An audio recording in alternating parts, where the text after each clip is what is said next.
All right, guys, we're here. We're live. It's a late night, midnight edition. I'm here, or Poker Life Podcast. I'm joining your one, aka Chicago Joey. In the background, I got my lighting set up. That's because we got a special guest from the tournament world, and you know we got to treat tournament players right around here on the podcast. We got my boy Zima. What's up, Zima? Hey, what's going on? What's up, dude? We've been talking about doing something. We've been chatting on Skype about doing something like this, honestly, for months now. Every time I tell you I want you to come on, you're like, I want to come on, but then we get worried you're going to say some things that might not be. You're going to say some things that are going to ruffle some feathers potentially. So for those that don't know Zima, longtime 2+2er, he has more posts than me somehow. I was shocked to find this out. And he's very involved in staking and in staking, basically staking. You have a big stable, you stake tournament players, you stake cash game players, you loan people money. You get scammed. Yeah. Tell us more. Is that pretty much accurate? Yeah. Me and my friend Elio, we have a stable of guys. It was a lot bigger at one point. Kind of like toned it back a little bit recently, but for the most part, we have about like 20 guys right now. We stake full time, mostly online. Probably about 5 or 6 of them travel to like EPTs and World Series and other tournaments like that. Then, yeah, we kind of toned it back a little bit, but still going strong, I guess. All right, guys, we are live streaming this. It's on YouTube. People, if you have any comments or questions for me or for Zima, go ahead, ask. I know there's going to be a lot of new people watching this. A lot of tournament players on Twitter seem pretty excited about Zima coming on. I guess Zima's like this. What do you in like the tournament world? Like So what do people see you as in the tournament? Are you like the guy up here staking people? Like Jesus? I'm not sure exactly what your image is in the tournament world. I don't know. I mean, I think a lot of the guys, I mean, I guess it's like, I don't know, a lot of guys think, I don't know. I mean, all of them know me as a staker, I guess. I mean, if you look at my shark scope for my tournaments online, like I was terrible. I like played probably 5 years ago. I have like 10,000 games played, but like 45 and 180 minute sit and goes. I was a terrible tournament player, so no one knows me as a tournament player. I never did that thing. And then I figured I was terrible, so then I started doing staking stuff. So yeah, most people know me as staker. I've probably staked. Me and Elio have probably staked about like 400 different people, I would guess. Jesus. And then if you account with my previous partner, probably another like 500 or 600 with him. So like I've probably, I don't know, a lot of people have come through, sent me emails. I saw someone posting some thread the other day about Ravenswood. Ravenswood actually applied to me like way back in the day, and passed on him. That was a great decision. Nice job, buddy. Way to make a plus EV choice there. Yeah, but yeah, I guess just a staker for the most part. I don't really play that much. I play like some live tournaments here and there, but just staking.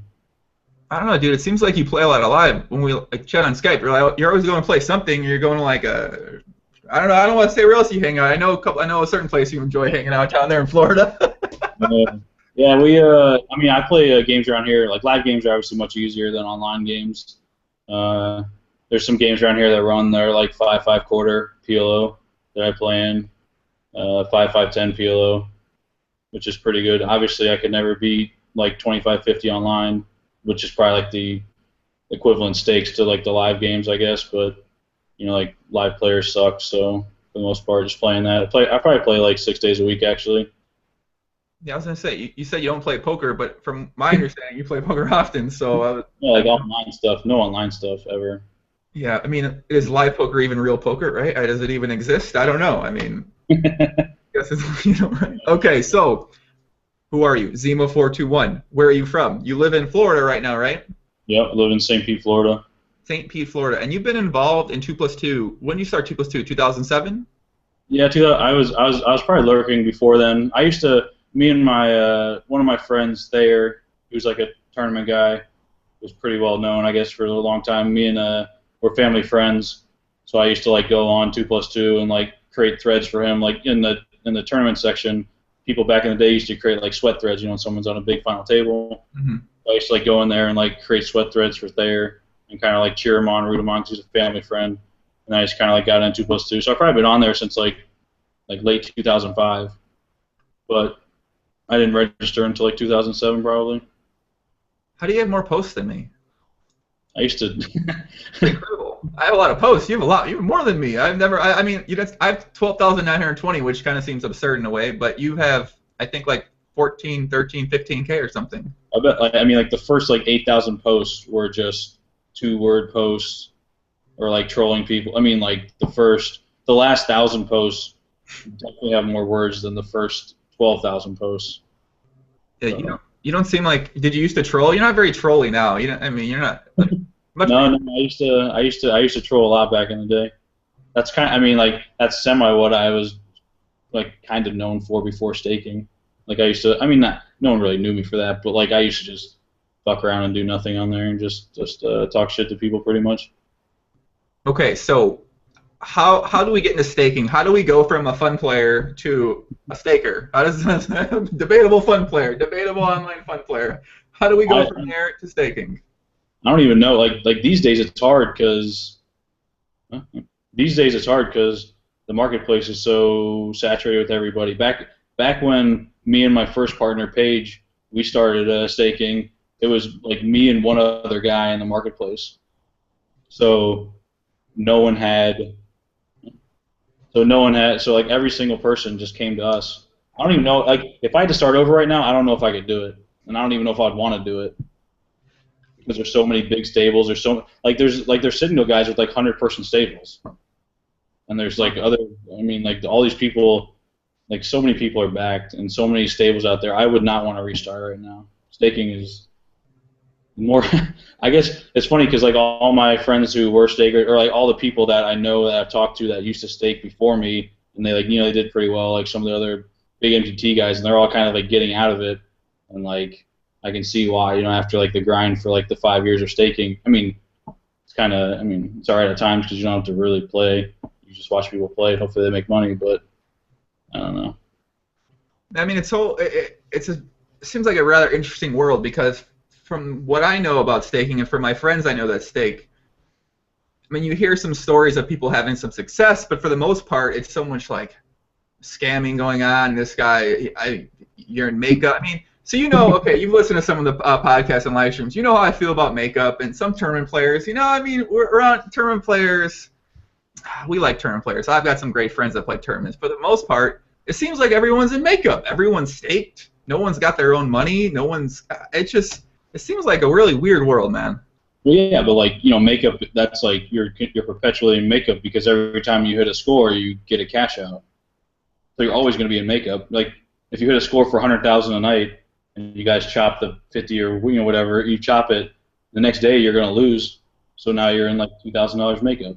Unless if you're a crown up guy, you're just gonna keep winning. So yeah, some people just keep winning, but for the most part, everyone, all the people we stake go into makeup.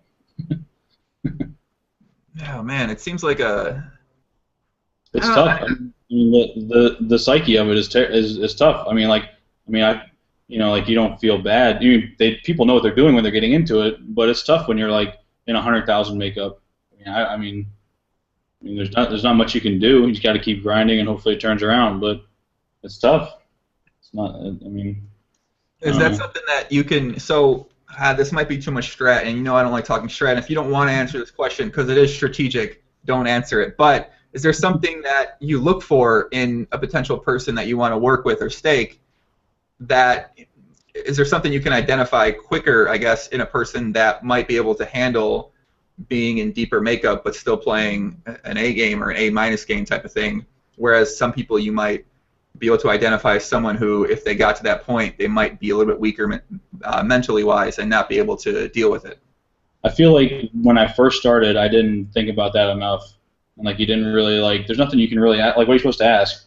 Supposed to ask like, hey, if you get 100 in, are you gonna still play good? Oh, of course they're gonna say yes. Like I mean, they're not gonna say like, oh no, like this is gonna, like whatever. Like, but like looking back on it, like that should be a lot more. That should be a much bigger part of things. I don't know how you even ask that or how you even get to the bottom of it, but I mean, we have some guys that have gotten in some ridiculous amounts of makeup and. They're not just punting it off. They're not just like literally raising full. Like they're not just like open shoving every hand. But when you're 200K makeup in and your average buy-in is like like 50 to 100. Like that's a lot of fucking that's a lot of fucking buy-ins. Crazy. And then when you look at their hand histories, and they're actually playing well most of the time, so you got to keep chasing. But then like when they're deep in something and they just punt it off when it's like 30 to first, like I don't know. One of my friends, Shane, who's actually another staker, does staking deals where like it's expiring makeup. So after every 300 games, the makeup goes away, and you just get like the profit cut's different. Like he gets like I'm not entirely sure of like his exact deals, but he gets more. He gets like 70%, and they get 30%. So after 300 games, your makeup is done. Which didn't work. Which I don't want to really talk about too much in terms of his stuff, but like it's hard to do that when you have big tournament fields. He did it on like American sites.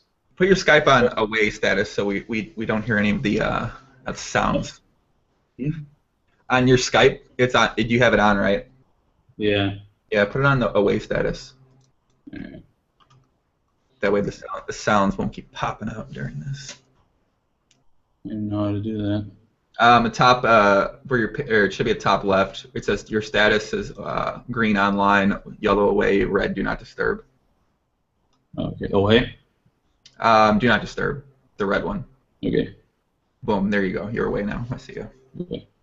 Yeah, I don't know. Like staking, and I mean, looking back on things, like obviously you learn things as you do things. You know, like here, I'm going to learn more and more, but people getting in deep makeup and just punting it off is obviously a huge concern. And we've got maybe some of the real like the Ike Haxton of the staking world, like the super GTO guys have some sort of like questionnaire that they can ask people, and then they can, from those answers, they then put it into the super program that those guys have, and then they figure out if someone's going to be a plus EV GTO staker or GTO person at stake, and then if not. So I mean, those are people at like the top of the game, like the Jungle Mans of the world, the Ike Haxtons of the world. So yeah, we've had guys that we've had to drop in ridiculous amounts of makeup, and we know they're talented players, but we dropped them because they just didn't give a shit anymore. And we got fucked on the. I mean, two guys that we have, like, we got fucked on, like, 250K each, just because they just didn't give a shit anymore. Where do you get all this money from? Like, how rich are you guys? You guys can afford to have Elio, much money? My partner Elio did pretty good for a while. He had some. He made a decent amount of money online. Then one summer he like bricked the whole World Series, late reg some Bellagio 10K, won it for like 700. Then he went to Europe because now he had like 700 or whatever. He had like a bunch of money. He's like, fuck it, I'll go to Europe and see if this heater continues. And then he like won World Series Europe for like him and Mormon chopped heads up, I think, or like whatever they played for some, or I don't even remember. But he won that for like 1.7. So then he had like all this money. So he's like, fuck it, let's gamble. Well, where did you get all the money from? What the hell? I don't even want to get. I don't even want to talk about this later. I don't want to get to this. All right, let's go. I'm not talking about that. So Sam Penn's best in the biz. I don't know how to say Sam Penn's. He says, Zima, you need a haircut. And now obviously I'm looking at your hair, and I'm pretty big into hair, although I'm wearing like a simple haircut today. What the fuck's going on with your hair, bro? I don't know. I need to cut it, or I need to get longer. All right, so I'm gonna put this screen on you for a second. I'm gonna look at this. So you got the hair. It's like a part down the side. Is it long in the back too? Yeah, it's all the same length. You have like a European look with an American on top, but Euro in the back happening here. It's just how it happens. I don't really like. Just when I get out of the shower, just shake it, and that's how it ends up. I feel like I really want to send you to my hairdresser because you'll really like her. I have a sweet neck beard too. The beard's sick. I want to get a beard. This is as much facial hair as I mean, I grow a bit more than this, but I'd like to have the beard. But someone said, was it Elio Fox? Smoke I don't know how to say his screen name. Smoke Reflacto? Yeah. All right. Smoke Reflacto, I guess. Was it me? No, are you friends with me? Yeah, I actually used to talk to me back in the day, like way before he was me. He used to play You know, like a lot of guys did it back in the day. They played like underage on like their mom's account or something. You know, like pretty sure that was the case. I used to talk to me when he was like 16, like gambling hard as fuck in PLO against Stinger. Stinger just Yeah. makes so much money in the back in the day. People were just giving Stingers handing Stinger. Would you like 25,000? Stinger's like, I'll take it. Sure, why not? Yeah, but yeah, no, I mean, I used to talk to him a bunch, but I probably haven't talked to him in like 4 or 5 years now. Yeah, I know, I mean. Someone said, was that your partner? I'm guessing. Ryan Bonner. What's up, Ryan? Regular friend of the podcast says, Zima, do you back potential? We've had Ryan on a podcast before as well, and he was 100 deep in 100 deep for you, wasn't he? And he turned it around in 1 month. No, we never backed Ryan. Ryan actually came to us, or that's it, right? Yeah. He actually came to us for backing, and at the time, I think we were either we weren't really picking up people at the time, or I think he may have been a little overconfident in his skills, and we didn't want to put him in the things that we thought he wasn't good enough for, kind of thing. Which he obviously proved me wrong, I guess, because he's winning money, but I don't know. We're pretty picky when it comes to those type of things. I like Ryan. Ryan's cool. I think he's a good dude. Yeah, I enjoyed having him on a podcast. He was fun. I think him and Sam are like. Have you heard? Okay, have you heard of this thing? This looks like a Florida thing. This check shove poker. I hate to give free pub for people too that are new. But have you heard of this site before? I have no idea what you're talking about. They have all these like new pros on the site. I know. Oh. Sam's a pro on the site, and Ryan is too. But I went and the Shark Slayer guy who. Whatever. Do you know who the Shark Slayer is? No. Okay, good. You're not missed. I don't want to fire any shots. That guy's kind of crazy, so I'll just. All right, never mind. We won't talk about that. But I didn't know if you knew who these people were. There seemed to be some new like. I don't exactly know what they're trying to be, but. No, I used to. I mean, I know Sam from Cabo. He lived in Cabo for a while with me, or when I was down there.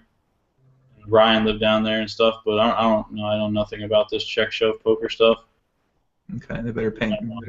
Now they're gonna get people googling. You guys better send me some money, okay, for that free advertising check shove poker. Terset says Zima put out too easily. I could see you putting out too easily. He put out too easily to anyone back in the day. He even offered to stake me like 5 years ago. Nice. I feel like you don't remember. You have said you have 900 stakes. I mean, yeah. There's gonna be a lot of guys. I'm just gonna have no idea. But yeah, maybe. That's okay. Just cool guy people and tell them you don't know who they are. It's fine. Make them feel real fucking good about themselves, man. Right. Ryan, I love talking to you. Ryan says, I heard you stake Nick and Matt Shorman for some of the bigger live games. Me? No. I don't think he's talking about me. About you. I'm like, what the fuck? Where are these comments at? I can't even see them. All right, buddy. Go. Okay. I tagged you on Twitter and on Facebook, right? So click on the link and then mute the audio and pause the video, and then you'll see comments. They come up live, so you can comment live while you're watching. Okay. No idea. It's this new thing they call live streams. It's like they're just picking up in the world. You know, people can comment in real time. It's pretty fun. Very nice. All right. Yeah. Okay. Shots fired. The Shark Slayer is gonna come after me now. I mean, the Shark Slayer. I'd love to have the Shark Slayer on a podcast. This guy seems like fun. He seems like my kind of player. So, I was reading about some guy called the Poker Monkey today. Are you aware of this guy? Oh, that guy. I've seen him on Twitter going nuts at people before. He seems like a clown. I feel like I've seen him. He's just like a live player, right? Who just goes nuts. Yeah, I was reading the Bank of Timex thread. Oh yeah. to prepare for a tournament discussion with you, because I literally know the only things I know about tournament players and tournament world is like some conversations I had with you on Skype, from some things I see retweeted, but I feel like I'm lost. Like there's people that are like, do you know this person in the tournament world? I feel like I should know them, but I don't. I haven't heard of them ever, and that people are like really surprised. So I don't know much about it, but I wanted to read that thread. The Bank of Timex was this thing. I still don't quite understand what the hell Timex was doing, but it was something to. People were charging high markup in the marketplace, and he was trying to buy. I don't know. I don't understand the idea. Can you explain the idea? What exactly that was? I'm pretty bad. He like essentially thought people were selling too high, So he's like, I'll buy it at the lower mark. He's like, I'll sell it to people at the lower markup or whatever. I think, right? So he was trying to like. Let me think for a second. So people were buying. So if they were gonna buy, I really don't understand. I need to have Mike on the podcast to explain it. Pretty much, he thought the marketplace was like inefficient in terms of like people were selling way too high. So he's like, these people aren't good enough to sell this high. So I'll make. I mean, hold on. Elliot's really good at explaining this kind of shit. Let me ask him to explain. Okay, because yeah, I mean, I'm sure someone in the chat's gonna understand how to explain this a bit better. Got East Coast Grinder. What's up, buddy? Tim, what's up? Got a lot of regulars out today. Nicola Passani. Oh, see, yeah, that's Panzika's asking me thoughts on Ricky Frohenbach, who's TT Fold on 2+2, who's now a scammer. Oh, okay. So I saw him in some thread, and he seemed like he was pretty like he seemed like he was like a good person. What happened with him? He I guess just recently I've heard of some things about him in terms of like not paying debts and whatnot. And then I asked him one day, like I was friends with him on Facebook. I hung out with him a decent amount in Cabo when I lived down there like 2 years ago or whatever. So like me and him talked a lot, and we hung out a decent amount. And so then like I asked him like, hey, like, is this true? Like, have you scammed people? Like, do you owe money? Blah blah blah. You know, like, is this true? Is that true? And he basically was just like, I don't know, man. I don't really want to talk about it. And I was like, well, what does that mean? You know, like whatever. So then he just like didn't respond anymore. So to me, that's pretty much saying that, you know, if someone called me a scammer or someone said to me like I owe people money, I would be like, no, this, you know, like, you know, whatever. I defend myself. But he pretty much just went dark, and I haven't talked to him since. Not that me and him didn't talk every day or, you know, for the last couple of years, but, you know, we were friendly, and we should talk about a lot of stuff in terms of like the marketplace. And he has a couple threads on 2+2, like calling out people for scamming and, you know, being real vocal and being real everything. And then now, of course, he, you know, like ends up being a scammer because of whatever reason. Kind of funny how that works. Is there been any speculation to why he scammed, or is it? I guess, why do people scam, right? Well, they're degenerate. They need too much money in real life. They spend too much. Like, what do you think? What are the reasons why? What happens for these people that lead to the point where they just are scamming people for money? Well, like they're broke, obviously. Like they don't have the money to cover whatever debts they have. A lot of people are really delusional in terms of their poker skill. You know, like they think like, oh, I should be playing this level. I should be playing this cash game because I'm really, really good at the game and whatever. So then they start doing that, and then they bust themselves because, you know, swings are inevitable, and they're probably playing games they're not plus EV in or whatever. A lot of times when they scam stakers, they'll pretty much free roll stakers. They'll be like, you know, like someone will need like 5,000 to play, you know, like the games they need to play for the couple days, and they're like, hey, like I'm really good at poker, so I should play like, you know, 400 like NL on the side and whatever. I'm gonna win, so I'll just keep the extra money that I win. And then they lose 2,000, then like they're like, oh, I need a reload for tomorrow's games, so I send them, you know, like whatever, another 3,000, and then it's just a constant chase game. They're chasing that 2,000 that they lost, and then eventually they just, all of a sudden they owe me 10,000, and they're like, oh, I'm busted. Which like eventually I'll catch them, you know, like I'm gonna catch everybody eventually, but you know, like I can't audit everybody every day. I can't audit. I can't go over SharkScope every day for every single horse we have, but eventually you're going to catch them, you know. What happens when you catch them? First you try to like, you know, like get on a payment plan. Sometimes back in the day I used to try to like help people and try to be like, hey, like let's work on this. Let's, you know, like I'll keep staking you because, you know, I mean that's kind of like a judgment call. Like some guys I would keep staking and being like, hey, like no tolerance policy. You can't do this. You can't send money to anybody. You can only send money to me or my partner Elio. But after we got burned a couple times with that, now we have like zero tolerance policy. Someone scams us. Someone does anything wrong. We drop them. They owe us the makeup, and we out them like right away. Which after you get scammed so much, like you just don't care anymore. Just try to get their name out there. So how hard is it for those people? Let's say let's say you scam somebody and you become outed, does that kind of like end that person's opportunity to get staked again by somebody? You think that where's the incentive for some people to, if they can keep getting a stake after that point, even if they get outed? You know what I mean? Like, do you think that's enough of a deterrent for most people to avoid getting that situation? I don't know. I mean, like I would hope so. I would hope if someone scammed me and then he goes to try to get a stake from another staker, I would hope the other staker would be smart enough to realize, like, hey, he fucked me, or he fucked Zima, like he might fuck me. But a lot of the times people are greedy. They see his results. They're like, oh well, he made a mistake. He had to like one guy scammed us because it was around Christmas time. And he's like, well, hey, like I wanted to buy my parents and girlfriend and mom and brothers and sisters like all gifts. Like I don't want to seem like I was broke or anything. And I'm like, so you cash money out of our account to buy money for your parents and your girlfriend and whatever, so they could have a nice Christmas. So like I don't even, there's nothing to say to that. Like the kid, I mean, like I don't know, like I don't want to seem hard. It's not his money. He can't do with it what he wants. So we outed him. He's actually been paying us back, which is actually kind of nice. Like nice surprise. But he obviously he's had like 3 other stakers since then. He has decent results, so people just get greedy. So in a way, it kind of seems like that on the one hand, there is some incentive for people not to do that, but at the same time, for some people, it almost seems like they can and nothing happens. If they're like, well, I'm going to take money from this person, if I know nothing's like, what's realistically going to happen to these people that, besides their name being ruined, when some people don't give a fuck about that for the most part. They just care about having money at the time. They're not thinking long term. They're thinking, that day or that week or that month.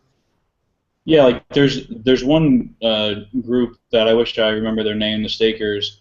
I don't want to say like the wrong name of the Stakers, but they have they pretty much, like, I'm in a Stakers chat or whatever on Skype that's got like 100 people in it or whatever, and like they literally just put out a video of how to make websites about scammers. They said, like, this is how you do it. So it would take me like 10 minutes. So like, and then like they know how to get it like first on Google, and like, so, I mean, like, it can ruin your name. I mean, some people just aren't going to give it. They're not going to care about that. But the first thing I do when I'm going to pick up a new guy, and we haven't picked up a new guy in forever, but the first thing I do is go on Google and search their name. And if that comes up, then they shouldn't get a stake. But again, people are greedy. And the stakers are greedy. They want, this guy's talented, he's not going to fuck me, whatever. And then it happens again. Yeah. Does 2+2 have something where if someone is outed for scamming, they can't be approved for the marketplace? So they can't try to sell action like the individual type of thing? It's like a case-by-case basis. Like, for the most part, no, like they can't. But then if they pay it back and then they serve like their 6 months or a year not being able to do it, then they can come back or whatever. There's a couple guys right now that are selling action that, like, I mean, all right, whatever. Like Sorrell's selling action right now in the marketplace. Like, and he's had not such a good past. Like, I mean, I haven't heard anything recently. Whatever, like he had a pretty dubious past, but he's selling action now, and obviously they don't care. And they're just letting it happen, which is whatever, I guess. Well, you don't like that? You think it shouldn't happen, or what? I don't know. To me, I don't think it should happen. But I'm not 2+2, so I don't make the decisions. But he stole a lot of money and did a lot of bad things, and now he's using the same community to sell a bunch of action for himself. Which, not one thing's mentioned in his threads about that. Like, I don't know, like, I have some friends that are friends with Sorrell. He's a nice guy, supposedly, and whatever, that's fine.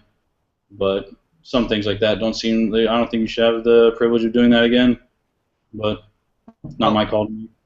In a way, you have to be a nice guy if you want to sell action, because you have to at least fake being a nice person because no one's gonna. If you're a known asshole and you know you need to sell action, if you're any sort of intelligent person, you're gonna realize, well, I'm gonna have to get some people on my side to talk positive about me. That way, they can vouch for me when the time comes when I'm trying to sell action in a thread, and someone like Zima hears I'm a nice guy and thinks about buying some action. So, Yeah. you know, to actually, not be a complete fucking asshole to most people, Be an asshole behind the scenes, but out in the open, you gotta be a pretty nice guy.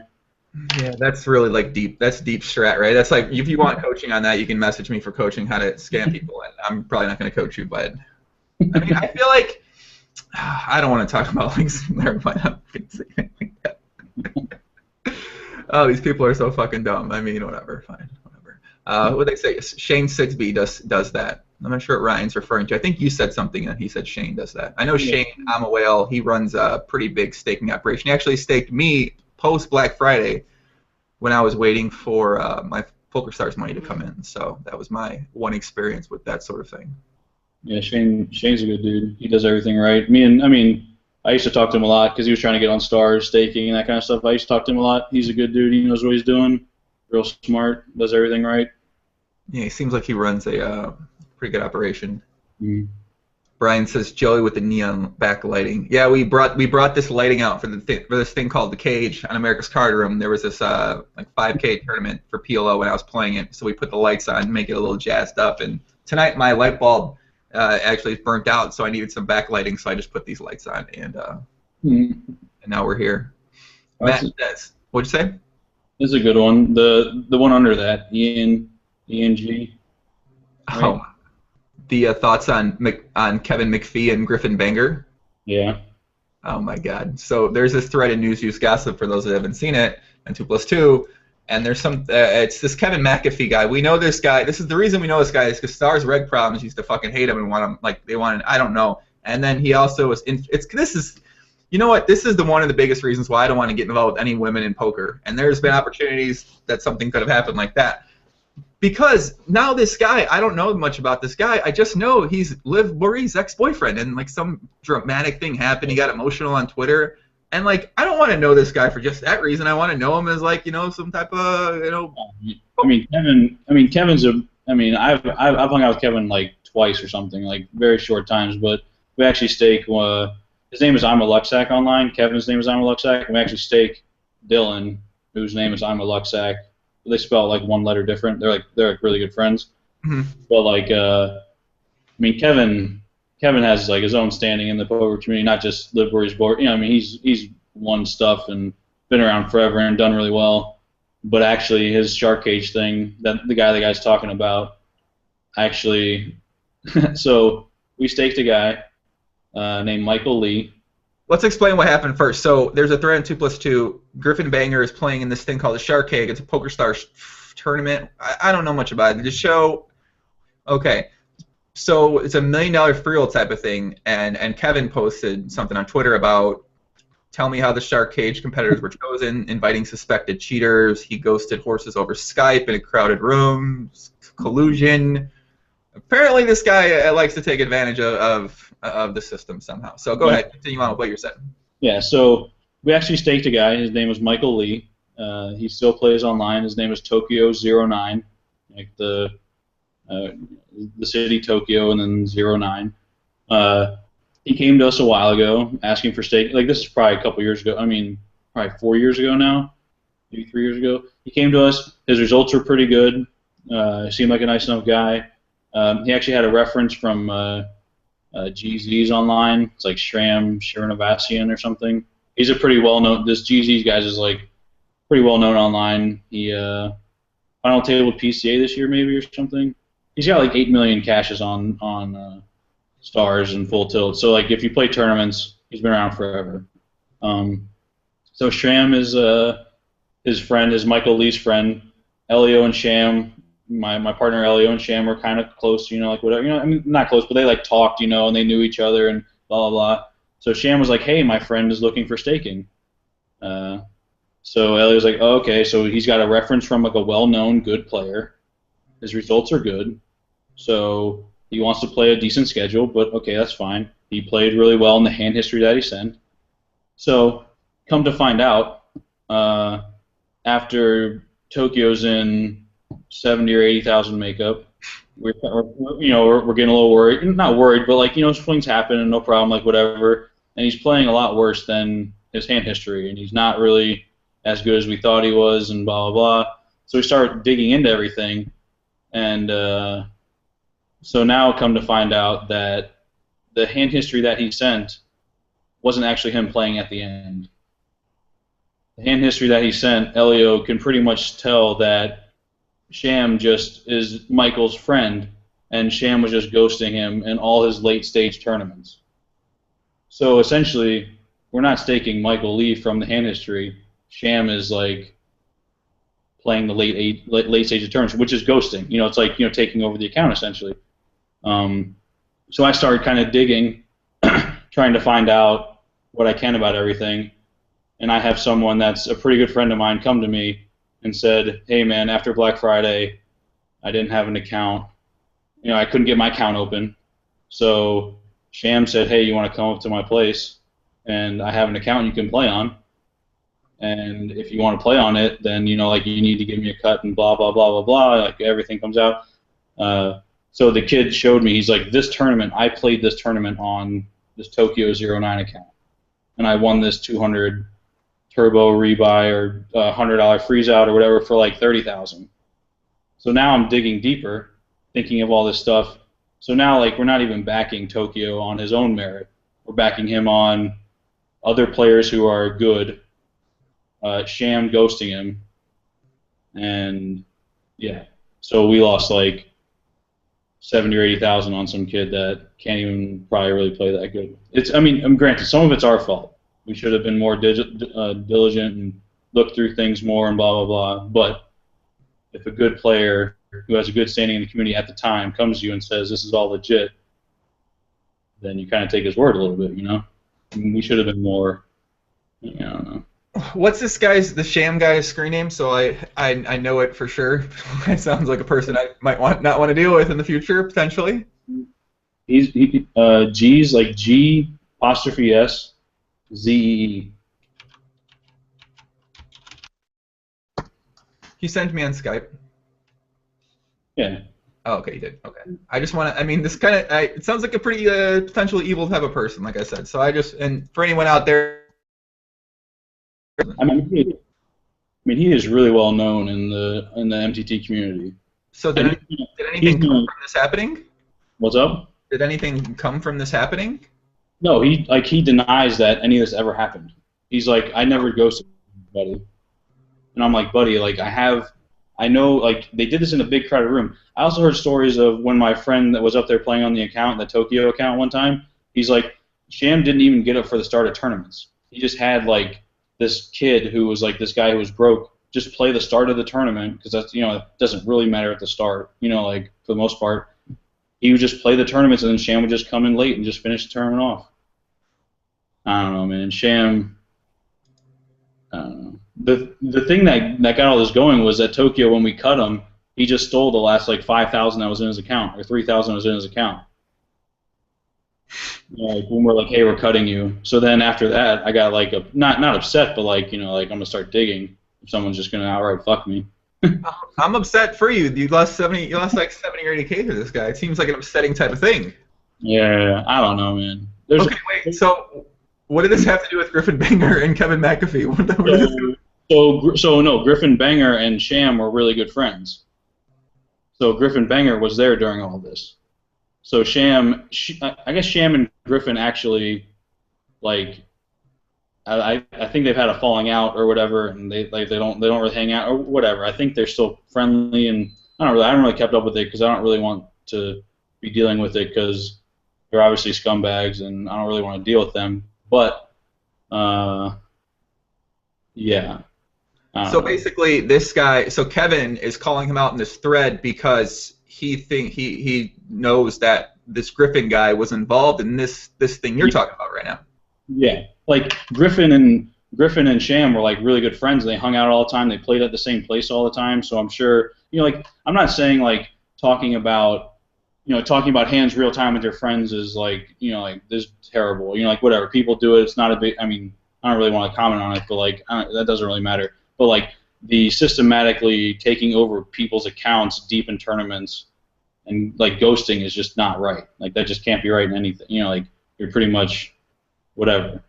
And supposedly they did that a lot, which to me, you know, it's pretty obviously it's pretty scummy.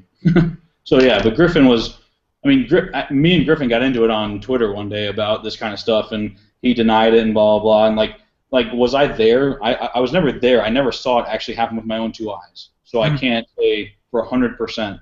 But I have 3 or 4 people come to me that I trust wouldn't make it up. Like they're not just gonna come to me and be like, hey, like I saw it. You know, like but 3 people that I trust all said like, yeah, I saw it with my own 2 eyes. So what they saw is that you were staking somebody who wasn't actually like that person, but so who exactly was playing on the account? I understand why did they need to get a stake. It sounds like this Sharam guy was pretty involved in this account. Well, Sham probably just didn't have the money to stake him. Like all these guys who do this multi-accounting and ghosting thing, like at some point, you know, I mean, a lot of them are idiots, so they probably just like blow their money on dumb things, you know. So they don't have, you know, like Sham is probably staked now by somebody else, or I mean, I'm pretty sure he was, but I'm not, whatever, not 100%. Yeah. But you know, like at some point they're going to go on a downswing, no matter what, you know, like so like they just can't afford, you know, 2x the buy-ins. They can't afford all the buy-ins. But I mean, I know for certain a couple of guys that said they saw pretty much at the end of tournaments, Sham would just come in and play the end of the tournament for him. Which, you know, on the account that you guys were staking. Yeah. But that's before we staked him. That's before we staked him. Because that now after we stake him, Sham has no financial interest in it, so he doesn't care anymore. But the hand history that was sent to us, like the guy played pretty mediocre at the start, but we were like, okay, maybe he's just autopiloting, like whatever, early tournaments, like not that big of a deal. And then at the end, he became some crusher, and we're like, if he can play late stage of terms like this, like he seems like a pretty good guy. He's going to win a lot of money for us. Come to find out that he didn't. I mean, it's not him at the end of the tournament. So he's just trying to help his buddy out, kind of get a stake. Yeah.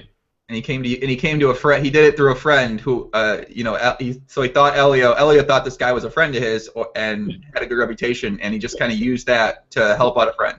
Yeah. All Sham had to do was say, hey, like, I mean, this Tokyo guy came to us before Sham and said, like, hey, I want to stake. This is my reference, Sham. And we're like, okay, so we check the reference, and Sham's like, yeah, he's a good kid, works hard, does this, does the right things, good player, he's going to make you guys a lot of money. All Sham had to say was, I don't think it's a good idea. You know, because him and Elio were friendly at the time. I mean, I don't know. Sham denies all this shit happens and denies all this stuff, and like he's never going to admit to it, but yeah. He's a fucking clown. Very interesting. Brian asks, there's this thread in NVG also about Timex mentioned in an AMA on Reddit. I'm getting really good at like translating these things. Cause I've been listening to podcasts trying to improve my podcasting, which I'm debatably doing very slowly, and I'm hearing how people they say things in their presentation, so I'm getting better at it. So back to the start over again. Brian says that, does Zima know who the unknown German guy who stakes most of these pros in the high roller tournaments? And that's from Timex. He did an AMA on Reddit, also a 2+2 MVG thread. Timex said that there's some unknown German guy who stakes most of the high stakes German guys in tournaments. Do you know who this unknown German guy is? The untracked German. I mean, I don't know for sure. I mean, if I was to guess who Timex is talking about, I would guess it's Igor. But I don't know. I mean, there could be some other guy that I don't know about. Igor, what's his last name? Borganov. Igor Borganov. Let's look at that. K-U-R. Yeah, I'm definitely going to spell that wrong for sure. Well, someone mentioned it might have been Reagan70, who's a well-known high-stakes cash game player. I believe he started playing more tournaments, too. Yeah, all those guys, like Igor and, like, Phil Bort and, like, all those guys, like, all run together, and they all kind of, like, pool their money a little bit and, you know, all kind of, like, invest with each other. Like, this is all from what I've heard and what I'm not really too in the know with all this stuff because I don't really travel to EPTs and stuff, but what I know, Kurganov and Filbord and Rankemeyer, they all kind of like pool their money a little bit and like invest in different things, and Reagan's a part of that, but I don't really know. I mean, that's what I would think. I mean, I would think it's Igor. Can we get sued for all this speculation with that recent lawsuit in Australia where the guy won $340,000? I think that's just an Australian thing. I don't think that's an actual American thing. So I feel like we can say some of these things enough to. Yeah, I don't know. That's why I'm trying to say, like, this is my opinion. Yeah, this is my Okay. Don't sue us. We're not putting it on Facebook. Calm down, please. This might be worse, actually. Ryan Shaw, I feel your pain. Staking is a lot like my job as a bail bondsman. We put money up for a defendant to be released and show up to court. If they don't, we are stuck for the money. Doesn't sound like, where's the incentive in that for the person doing it? So is there ever, you can't answer this question. I was going to say, has there ever been a time where you stake somebody or you loan someone money and they never pay you back the money? Does something happen? Obviously the answer is no, nothing happens, because if something happened we wouldn't be talking about it anyway. So I'm going to answer. Yeah. Get the Jungle Man Hitman on them or something, right? I don't admit anything. That's literally, that could be a lawsuit type of thing. So yeah, when I came onto the Google Hangouts, it's like, this is going to be recorded. Don't say anything you don't want people to know. A little waiver. Can we talk about the PLO story you told me? The PLO player? Can we talk about it without names? No, probably not. Give it a couple weeks. Give it a couple weeks, and I might be able to talk about it. Literally been telling me that for 4 months. It's such a great fucking thing, man. That was the best thing anyone's told me in the past 2 years regarding poker. Just because I was like, no fucking way, really. Like, it was just. He's got plenty of good stories, that guy. Yeah. Odson mentioned a couple too, which was pretty fun. Oh, Odson, yeah, that's yeah. Yeah. Okay. Got some stories there too. Yeah. What do you say? I got some stories that, yeah. No. All right. Next topic. Okay. No, not about Odson. Odson is. I just talked to him a couple times. He's a good dude. He told me some more stories about in Vegas when I saw him recently we were out there last month. So it was kind of fun. It was fun chatting with him about it. Mm-hmm. Odson's awesome, man. Odson's so funny. I wish we could get a behind the scene on Odson's life when he's out in real life talking to people, because I'm like blurry now. I'm there. I'm back. I'm refocused. Because Odson is yeah, he's crazy. He's awesome. East Coast Grinder says, do you think other stable... Oh, shit. This is like stable. This is really stable, GTO. Do you think other stables will intentionally send you a bad horse through a third party to hurt you financially, since you guys are doing debatably better than them? That seems a bit far-fetched. Wow, that seems like next level GTO. That's like on the staking training video site. They might put that on there as some type of... That seems a bit far-fetched. I don't know. I mean, the only thing... I mean, if you really want to go with it, you could just, like, send a bunch of hand histories out, change the names on it, and, like, this guy's gonna beat, and then he's just actually terrible. He could GZ's us, Yeah, fuck, man. That's terrible. Hope that doesn't happen a lot. Yeah, that sounds fucking mean. I mean, but poker, pretty ruthless type of business, it looks like. So, Ryan says, "What's your typical swings on the W Coop series for your stable?" Oh my god, yeah. Back when we had at our peak of like 50 or 60 players, I was like calculating buy-ins one day. And if you think all the big guys that we had, like big guys who play everything, all those guys have like 10 to 15,000 in buy-ins, so that's like 150,000 in buy-ins between those guys. Then you take into account like 30 mid-stakes guys all have like 5,000 in buy-ins, so that's like another 150. So it's like 300, and then like the odd random things or whatever. So it's like some WQ Sundays we had like 350 in action or something, which is pretty retarded. But I mean, I don't know. I mean, like right How now, rich are you guys? I don't know. How rich are you people? I don't know. I'm getting in staking if I can just have out 350K in action on these people. Jesus Christ. I mean, it seems good in theory until they lose it all. You know, like I don't know. I Yeah, it's gotta see, funny. I gotta Like, see the bank statements for you guys. You guys must be the richest people in the world, man. I don't understand it. Jesus Christ, 350K in action. What's the yeah, biggest account swing you've been on? You went on staking.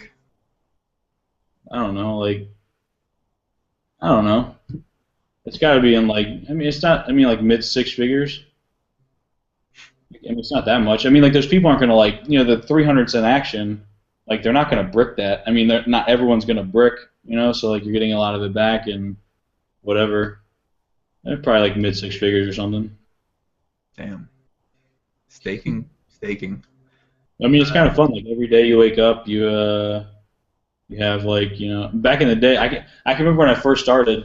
And the first time someone won like a 180-man sit and go for me for like $600, I was like, this is amazing. I just got $300, and now I'm just gonna get 500 of these guys just playing nonstop, and I'm gonna have all the money. And then that turned out to not be the actual case, huh? Yeah. Yeah. Funny how that works. East Coast says, Joe, you have to educate your guest on how to say allegedly before any sentences that will lead to legal trouble. Yeah, so what you can do is you either throw in the word debatably after you're going to make a statement like debatably the best, debatably this, debatably that, and you say the word allegedly before you make any type of accusation. So, for instance, if I'm talking about my friend Ryan Bonner, I could say he allegedly may be a good poker player, and that way you can kind of avoid any potential lawsuits, I think. Can I like retroactively say allegedly, or? Yeah, go ahead. Add it in a couple times. All right, allegedly, Jeezy's is a huge scumbag. Is that good? Is that good? Yes, that was perfect. Yes, it actually was. Thank you. Are you back in Florida right now? Ryan asks. Yeah. I live here full time. Live in St. Pete. Play local tracks, like the dog track around here, and then Hard Rock in Tampa. Yeah. What else do you do there? Is there any clubs you enjoy hanging out with while you're down there? Not too much of a club guy.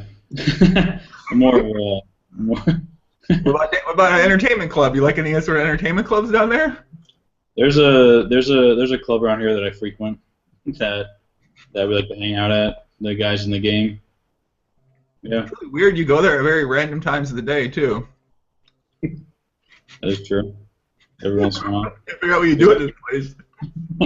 There's always time to go to the club, man. I want to go to the club with you. I've sent me a picture of the club. I want to go to the club too. I tweeted that picture. I like that picture. I'm trying to go to that club. You can come. Next time I go to Fort Lauderdale, I'm going to make sure I go over where you live, and we're going to go to the club together. All right, you got me. It's Nipin says, Joe, if you had a $500 roll online, how would you build your roll over the next year? Also ask Zima. Well, are we going the poker route, or are we going the scamming route? Because I guess there's some options. What would you do, Zima? If you had a $500 bankroll online, how would you build your roll over the next year? I'm terrible. I'm terrible at online. Like I wouldn't be able to do it. Like I don't think I could grind up. I mean, I probably could. Like at some point, I don't know. Sounds like a terrible idea. For me, I would probably go try to I'd probably go like short stack 1-1 live and just try to run up a roll live rather than that. But nope, no short stack advocacy around here, my friend. Let's try that answer again. All right, I would probably play 5-10 no limit with a single buy-in for $500. There you go. Now we're talking. Okay, it's still short stacking technically, but that's fine. We'll let that one go. If I was going to build up my roll, I'd start at 5 cent, 10 cent PLO. I would play for 18 hours a day, 16 hours a day. I'd run that up to 1,000, move up to 25 cent, 50 cent, run that up to 2,000 or 3,000 or 4,000, run that up, go to 50 cent, $1, then move up to 1, 2, 2, 4, 3, 6 to 5, 10, 10, 20, and then eventually I'd be playing 25, 50 by like the next 3 years or something like that. How long would that take you think to get to 25, 50? With a $500 roll? Yeah. 3 months. 3 months? 3 months. It's not like you can't like relentlessly reload it. I won't reload ever. 3 months. Yeah, prep ed? What are you thinking? No, you're probably right. I mean, yeah. 3 months. 3 months. I'd say 3 months, yeah. Or 2 months. Or maybe less. You never know. How many hours am I putting in? It probably depends. Or most people, you know, they're not going to put in 12, 14 hours a day. They're going to go a little bit slower pace. So most people, probably 3 years. I would say that. What's up, GP? He says, how was the shoe? I went to play live PLO yesterday. I was playing 1-2 with my stepdad. My stepdad was the worst PLO player I've ever seen in my whole entire life. He didn't know how to put his chips out there. I felt genuinely bad taking him to play 1-2. Did he have to pick up his cards like this? Like, yes. He had him in front of him. I could see his cards. I'm like, dude, Dad, you got to put down your cards. You look like a big donk.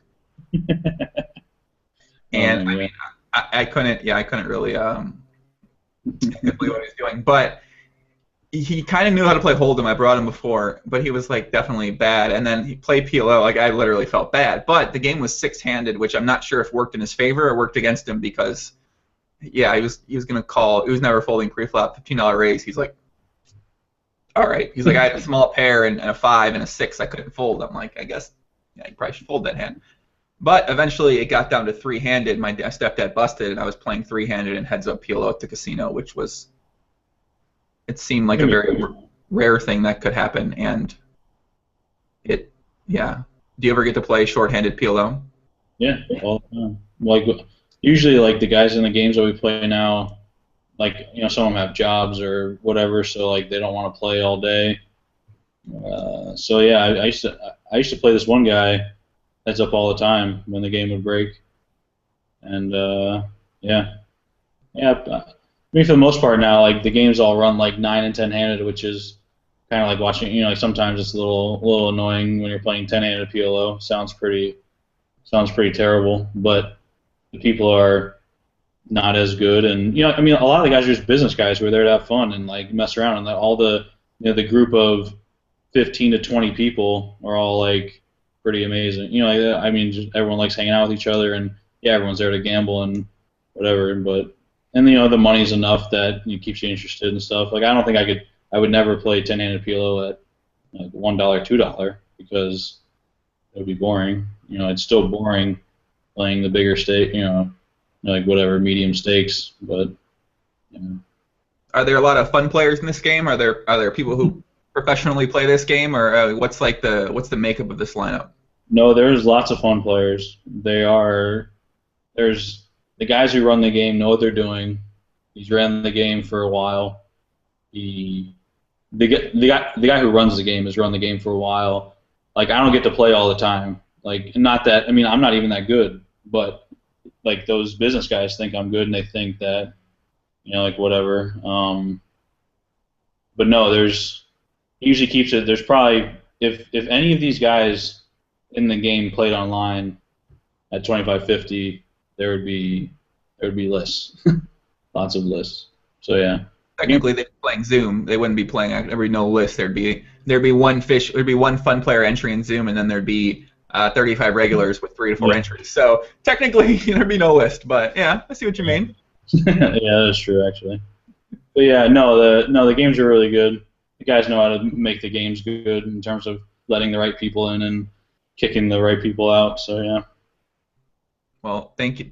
Luckily, you haven't been kicked out quite yet. That's a good thing. Kind of makes you like not want to improve in a way because you don't want to get kicked out of the game. Well, the good thing is when I first came around, I sold him action in a tournament. The guy who runs the game, I sold him and 2 other guys, like his like right-hand man that plays the game too, you know, whatever. So like I sold them action, and the first tournament I played for them, or like they had like 50% I think total. And the first tournament it was a WPTF final table for like 180 or something. So I literally just came back and handed them 100,000. So that's like the first real business transaction I've had with them. So I played the game for like a year straight just because of that. I handed him 100,000 because he had action to me. But so now he still tries to get me in there when he can, but for the most part I get like late entry seats and that kind of stuff. But yeah, I don't know. It works though. I'm gonna get into some live game strat because I don't play live games and I never want to play live games. Do you think it might be plus EV for you to make some fun moves potentially a fun all-in pre-flop or a fun repot with like a very speculative, debatable type of hand that someone would see and be like, "This guy's a fucking idiot." Do you think it's sometimes good to throw those plays in there once in a while? That way, people, those guys, the businessmen, remember that you're a fucking idiot, kind of sometimes. I do it all the time. There's a Friday game that I play. That's a 5-5-10 max buy-in, 1,500 to start, and then like if you bust your 1,500, you can buy in for 2,500. You bust that, you can buy, because this Friday game was getting too big. So like he tried to curtail the buy-ins and blah blah blah. So like in that game, that's a little bit smaller, and like I can blast off a little more in that game and whatnot. There's some days I'll just go there and fuck it. Like I've been winning a little bit lately, and we might need to try to give a little back, give a little action, and just put it in with some pretty speculative hands. But whatever, it's PLO. I'm not going to be dead. Like fuck it, who cares? But yeah, I definitely do blast off at times in the smaller games, or like like the smallish games. Yeah. I feel like a great podcast guest would be a fun player, one of these guys who was a businessman who plays live PLO but is a fun player. I feel like he'd be a great guy to have on a podcast and just ask him, like, talk poker with him, like talk some strat, maybe for like 25, 35 minutes. And there's actually a guy who would probably be pretty good for it. That he plays. His name is Pakistani Sammy. He plays in the games around here, and he plays. I mean, like when he goes to Borgata, he plays up there. He's a business guy who just likes to play, and he plays down in South Florida, and he plays in Tampa a lot, and he's a pretty interesting guy. He'd probably be really good on the podcast and that kind of stuff, and he probably wouldn't mind doing. I mean, I don't know. He's probably pretty busy and whatnot, but yeah. Set it up, Zima. Guest Pakistani and Sammy. Set it up, man. I need anyone with the nickname Pakistani and Sammy. I'm in. Yeah. He's sweet. I think that's great. Do you have a nickname? What's your nickname? Lately they've been calling me Bunyan. My first name's Paul. Okay, that's okay. I was like, what? There's lots of nicknames in the game, like Cornbread, Bagel, Pizza Tommy, because this guy, Pizza, whatever. I don't want to explain it. Pizza Joe. I want to be Pizza Joe. Magician. Jawbone. Yeah. There's lots of nicknames. You should start calling anyone that has it. You should just start calling people BD something, and then insert their first letter of their initial, and then when they ask what their nickname is, you say they're Big Dog. Like I call my little brother Big Dog Andy, BDA, woof woof, Big Dog, woof woof. Really means Big Dick Andy, and we joke about that all the time when we're around family, and we're always like, "What's up, Big Dog? Woof woof woof." But really, we're like, "You gotta." That's like next level, whatever. Pakistani Sammy from Jersey. I know that fucker. GP says. Who? He says Pakistani Sammy from Jersey. I know that fucker. He's sweet. It's Nipon said $500, 25.50 in 3 months. Not sure if serious. I mean, I don't know. I definitely did that at No Limit Hold'em at some point in time in the past. Yeah. It's not that easy. I mean, guys, if you put in a lot of hours and you got relentless heart and you don't give up and you keep working, you can do it. Come on, it's pretty real. You think you can do it right now with no bet? Like, it's not worth the time to grind for, like, not grind your normal stakes. Like, you're giving up a lot of money. You have to have some kind of, like, bet that makes it, Yeah, and it have to be defined as what exactly getting to 25.50 means. Is it getting to 25.50 with 3 buy-ins? Is it getting to 25.50 with 50 buy-ins? Obviously, at that point, 50 buy-ins, you need 250K. Well, then, I mean, that might be a lot different story to do that so it really depends on what what exactly it means to get to 25.50. So, it's Nipon says, Joe, what's your favorite U.S. site? Bovada for softness or WPN for rakeback? I feel like this is a really important question that the answer should be like a sponsored answer. So I played some. Hold on, I played some on Bovada. Oh, how much money have you given me on there? You think? I was gonna ask what your name is, but then it's like all anonymous. Yeah, I know. You're like, what's your screen name? No, I just played. Dude, hold on. My first hand on Bovada I ever played. No bad beat stories, but go ahead. No. I got it. I had set under set, so I had like 8s and he had kings on like a ace king 8 or something, and I hit an 8 on the river for like for quads. My first hand I ever played on there. I thought it was a joke. You know, like then all this like confetti came up, and it's like you win the hand, so I won. It was like I was like playing 1-2 or 2-4, and I was like, this site is fucking rigged. I mean, Cash out right now. Yeah. Win. It was ridiculous. I literally was like I like texted my friend because he plays on Bovado all the time. I'm like, this site is fucking stupid. I mean, the first hand I get set over setted, and then I hit quads and win. Yeah, the site's fucking rigged. Definitely rigged. So your answer, guys, is the Winning Poker Network. If you want to play PLO, the Winning Poker Network is your site to go. Here's my chance to mention. So, do you know what affiliate is? What do you know much about being an affiliate? Yeah. Yeah. So, do you think it's a good thing to be an affiliate? I don't know. Like you make money, I guess. I don't know. What's your term of good? Like what's good mean? I don't know. They make money. It seems kind of like a you're always like kind of hustling or like trying to sell something to people. You're like a salesman sort of thing. It seems like. I mean, I don't think it's a bad thing. I don't know. It's just like part of the poker ecosystem, I guess. Yeah, I mean, sometimes the affiliates do some some scummy things. But like this one affiliate recently, like me and a past horse were doing a trade, and we actually got scammed. You know, like this guy is really good. This Skype scammer that's out there right now was talking to me on Skype as my friend Joey, and he was talking to Joey on Skype as me. So he was doing it both ways at the same time. So I said, Joey, text me.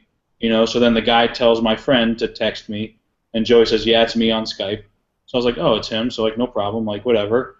And so then we sent funds on Skrill, you know, Moneybookers or Skrill or whatever, and then he sent it to a different name. I mean, so I thought I was getting money on one site, but like I was actually getting it on. I mean, this guy is fucking really good. But this affiliate that I knew, I was like, hey buddy, I need some help. Like we're getting scammed right now. Can you like help me like reverse something? And this guy had a bunch of contacts at Skrill, and we got everything like frozen and turned around right away, rather than, you know, like the guy had a lot of good contacts. So that's like one of my first times I've ever actually had like a good, you know, like really good thing with an affiliate or whatever. Some affiliates have fucked me. We lost like 40,000 on Muchos Poker. They tried to give us. Did you ever hear that site? I lost money on Muchos Poker too. Those dumb motherfuckers are still in business too. Those fucking idiots. Yeah. Damn Mucho. Is this website still optional? I hate dumb motherfuckers. God, I couldn't imagine like the lock people that got all this money on lock. Oh my God, I'd want to murder one of these motherfuckers, man, if they had like my last money. Yeah, Muchos Poker still exists. How does this dumb motherfucking website? Now I'm getting heated. I don't start swearing a lot. I don't get mad very often. But when I get mad, I'm gonna get fucking mad. This dumb motherfucking site. They take your money. Oh my God, these dumb motherfuckers. So stupid because I got some of my friends on there, and like I felt like, and then like I was getting like some rake back from my friends on there, but like it wasn't even. It was worth like $5 or something. It was just something stupid, and like I was like, I mean, like, do I want a free $5? Yeah, sure, I guess if it's free, like no problem. But then like I had like two of my friends get on there, and then like they like got fucked for like 5,000. So then I feel like partly responsible for. I mean. So I hate. They don't even respond to me anymore. The friends of the website. Yeah, I hate them. You talking about the friends, or the website doesn't respond to you anymore? No, the website. Like I mean, I have like both the guys on Skype. Like this one guy Tori and this other girl like Andrea. They both work for Muchos. And like they don't even respond to me anymore. Which is surprising. Like whatever. Yeah. Claire says, can you go into detail on the lock poker thing? And for anybody who plays on lock poker, you need to stop playing on lock poker immediately if for some reason if you haven't if you're just hearing about this now. Lock poker is like, I mean, the details, you can kind of Google lock poker 2+2, and they're like they basically stole all the money, and all the money's worthless. Yeah, that's another one that I used to get into fights a lot about. Matt Stout and Melanie Weisner. They're both like they are just the epitome of scumbags, especially Melanie. She was like telling people she could trade funds for them, and she was like taking a vig. So like, you know, like, at one point, Lock Poker was selling at like taking a vig, or something, or you know, selling at some ridiculous price. And Melanie was like, well, I can get expedited cash outs. So if you pay me like 20%, like I can get ready to cash out and jump everybody and get this money to you faster, which is like, I can't think of a more scummy thing to do in that situation. You know, like jump everybody that had money on lock, and you're making money off of it, and jump. I mean, like, and she obviously just never responds. And like, allegedly, by the way, allegedly. Ryan Shaw. Thank you, Ryan Shaw. Allegedly, this happened. We don't know for sure. This allegedly happened. Okay. Well, actually, like, there's like a PM that someone posted that Melanie posted, allegedly posted it. Whatever. Yeah. I used to get all over Matt Stout too, but whatever. Well, that's really fucked up. I mean, she knew that. So she knew that money, like, just she's making. Man, that's like, wow. Well, I don't think she. I mean, I feel like a lot of these pros got like duped, you know, and they got like they believed in this, like Jen Larson, I think her name was. They believed her. They believed that she was, you know, the money was coming and blah blah blah blah blah. But you know, like at some point, you got to open your eyes. Like as soon as some pros heard about it, they were like, "Oh, this is bad. We need to get away from this." Like Mormon, I'm pretty sure was a lock guy, and just literally, I'm done. As soon as he heard all this stuff, he just was like, "I quit because this is stupid." But those people are either, you know, needed the money or whatever. I mean, I'm sure a lot of them had a lot of their own money tied up on lock and didn't want to get away from the site because then they wouldn't be able to get their cash outs through. Is pretty much what I think happened. You know, like they have like, I don't know. Man, that's interesting.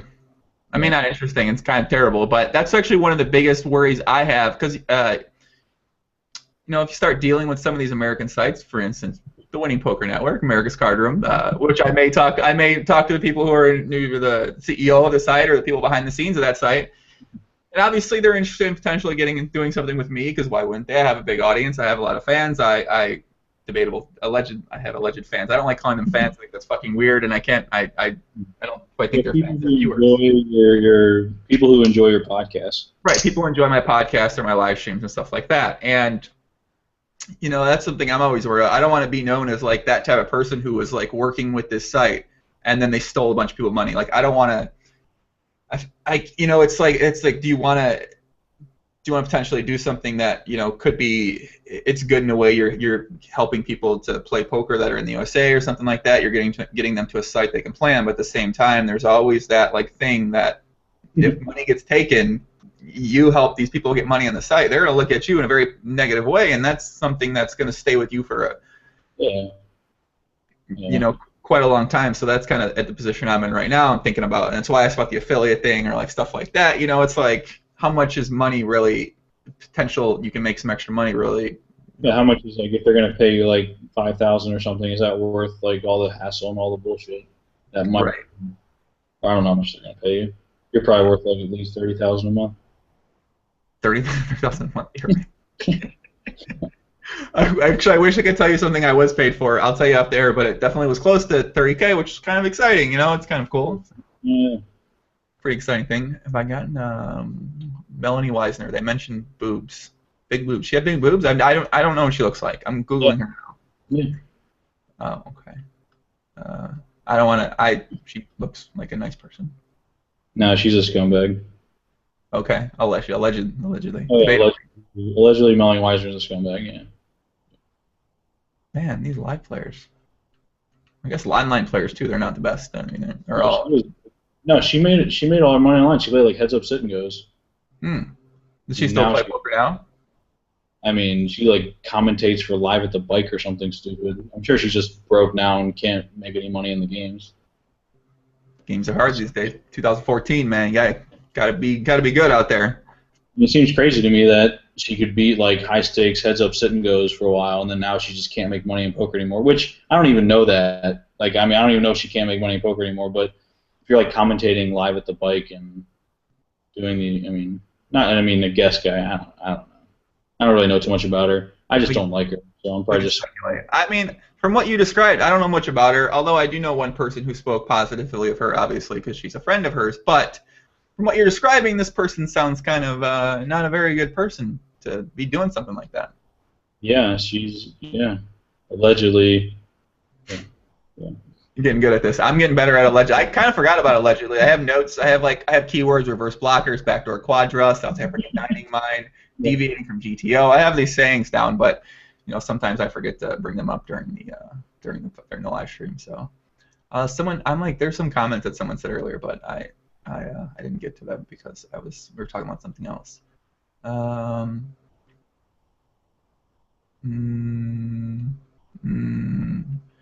You have a stack of pumpkins from the Derby sitting on the desk there? You talking to me? No, he's talking to me. Oh, Ivy Rose. Who's Ivy Rose? Is a friend of yours? I don't know. She seems to know. You know quite a lot. I mentioned the word bagels before you said it, so I don't know if that guy,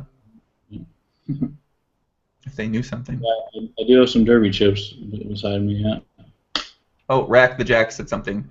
Rank, in your honest opinion, your stable, BBZ, I'm not sure who these people are, BBZ stable, a guy named Pokar stable, Yeah. Thoughts on pads. What does it mean? What is this guy saying? Well, Pokar is a stable, and BBZ is Big Bluff Zinc, which is like Big Bluff Zinc is the guy's online poker name. Pokar is like a sit and go stable. It's kind of hard to I don't really know how to rank it. Like Pokar is a bunch of sit and go guys, I think, so they're good at what they do, and they make money, I think, so they're doing good. And I don't really know any of BBZ's players, but do I think that the talent in my stable can stack up to any of those guys? Yeah, but I don't really know. I mean, I'm not even the guy who ranks our I do nothing in terms of hand history stuff with our stable. Like Elio does all that stuff. So Elio's like, hey, this guy's pretty good, so let's stake him. I'm like, okay, let's do it. Like I don't do anything in terms of the talent. What the hell do you do, buddy? What do you do? What's your job? I keep track of everything. I move money around. I keep track of everything. I deal with the day-to-day stuff. Yeah, I do everything else except for that. I feel like you're like the guy you need, the guy behind the scenes doing the fucking dirty shit you don't want to deal with. Yeah. I understand. You're like okay. You're that guy from Casino that fucking stabbed the guy in the neck. What's his name? I've never seen that video. You've never seen Casino? No. You've not Casino. That movie's fucking awesome. Are you kidding me? That's like literally one of my favorite movies ever. It's amazing. It's about gambling. How can you not like the movie? Well, I didn't say I didn't like it. You have to see it. I'm not exaggerating. I'm not gonna lie about the Casino. Casino's a great movie. You really have to see it, dude. All right. It's so good. We'll get a nice big girl for you. I know you big girl grinder. Or what are you lady boy? What are you into? I mean, I'm pretty big myself, so big girls seem to be all right. I mean, nothing crazy. Big girl grinding. 160 or below, gotta go. That's how we feel about it around here, man. Lady boys? You into lady boys too? I'm gonna go with no. Did you get a chance? So I told a lady boy story the other day. I may or may not have met and potentially engaged in a couple moments with a lady boy before in my life. Do you think you know? Do I think I know? Yeah. I mean, I have no idea. I mean, I would think. I mean, one would think, but I don't really know. I mean, from what I've been studying as of late, don't ask why, but this has been a topic of conversation on live streams. There's ladyboys that have the operations now are really good, and they get these after they get the operations done. You can't tell, like you don't know that they were born a man, and yeah, and I mean I've been studying this. Obviously, I'm going to spend some time overseas coming up soon, and I want to get a ladyboy on a podcast, but obviously, I gotta. Yeah, we'll get there. Steps. GPS, the question that I'm sure many people are going to be wondering when they listen to this. Can we find out how to contact Zema for staking purposes and what he needs as far as stats, aka receipts/info goes? Yeah, receipts. We're actually not really looking to pick people up right now. We're kind of just like chasing makeup. So, no more new guys right now. We need to try to get that makeup back. Well, you're going to get messages, I'm sorry, on Twitter and Facebook. I'm just going to normal. That's fine. You're gonna get it. The MK has a good. He says Melanie has gone the Vanessa Russo route and organizing some game theory lessons / seminars live. Which, Yes. so I've been Oh yeah. finding out. This is what these live players do. These people that like maybe were on TV at some point, they like do these seminars where people sign up and pay a certain amount of money, and they like that's what they're making money now. There was like this thing I saw, and maybe it was on 2+2 or something. It was like a picture of. It looked like it was at like a ballroom, like it was like a convention center, and it had this thing like Jamie Gold Poker, like $1,000 an hour, $1,000 an hour. I mean, they're getting hired. I know of people who are doing this who are making money making these appearances. That's how they make. They don't play poker anymore. They do appearances now. It's pretty. Which whatever they gotta do what they gotta do to make money, and but it seems a bit absurd that it's happening, but. I don't know. Yeah. Hope I never have to do that kind of stuff. Not that I can really teach anybody anything anyways, but... see you later. Adam says, BGG, boom, gotta go. Terracotta says, GTO Ladyboy strat is to look at the hands. And now, obviously, that's like a level 1 strategy, but I feel like the best Ladyboys out there are like steps ahead somehow. So, that I can't like fall back on that too much because... Well, it's like supposed to be like look at their Adam's apple, but like there's surgery now in that, and the top ladyboy win rates, the ladyboys are getting their apples Adam removed. Oh.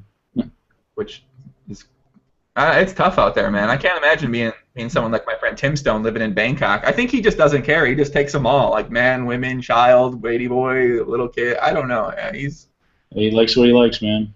I know. Do you know I might get Jamie Gold on a podcast? Yeah. I mean, he'd be interesting, though. Yeah. I know. I hope he like went MIA on Twitter since he said he'll come on. So I don't know. Maybe I don't know what happened to him. I imagine he's like he's like in a hotel room in LA, like hookers, drugs, all around, piled up. There's cocaine being blown. I imagine that's what I just picture him doing. I hope he's doing that. That sounds really. Sure he probably did his fair share of partying after the main event. Can you imagine how many hookers were involved in Jamie Gold like post 3-year celebration for that main event win? Can you imagine how much just money he just dumped in games everywhere? Okay, oh my God, you're right. Man, how? Yeah, that's like. You think he ever won? I mean. He had to have won, but at times, but everyone's gonna win at times. Like there's a fun player right now in the games that I'm playing in that is crushing. Like he's just destroying everybody, but. He's gonna give it away at some point. He actually won. He won a good bit the other day. Playing like 5-5 quarter. Mm-hmm. He won a good bit left. Then he came back later and just got hammered and played 2-5 no limit. Like $500 buy-in, just because he was just fucking around. Allegedly. I need to write That's an actual thing. I mean, that's nothing bad. Oh no, Jamie Gold allegedly may have spent a lot of money losing money at live games. Yeah, very nice. And if he did, we don't care. I'd do the same thing. Listen, if I win the main event and I make like $8 million before taxes, before backers, before split, etc. I'm having some motherfucking fun, man. I'm being at a house in LA, the best looking women you've ever seen in your life. The live stream running in the background. Yeah. Zima's coming in. He's getting involved too. Zima like that. He's into it. So. Oh my gosh.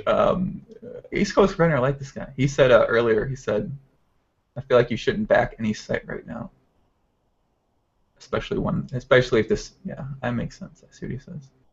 I don't do it on U.S. sites. U.S. sites are scary to me. Yeah, they're kind of scary to me.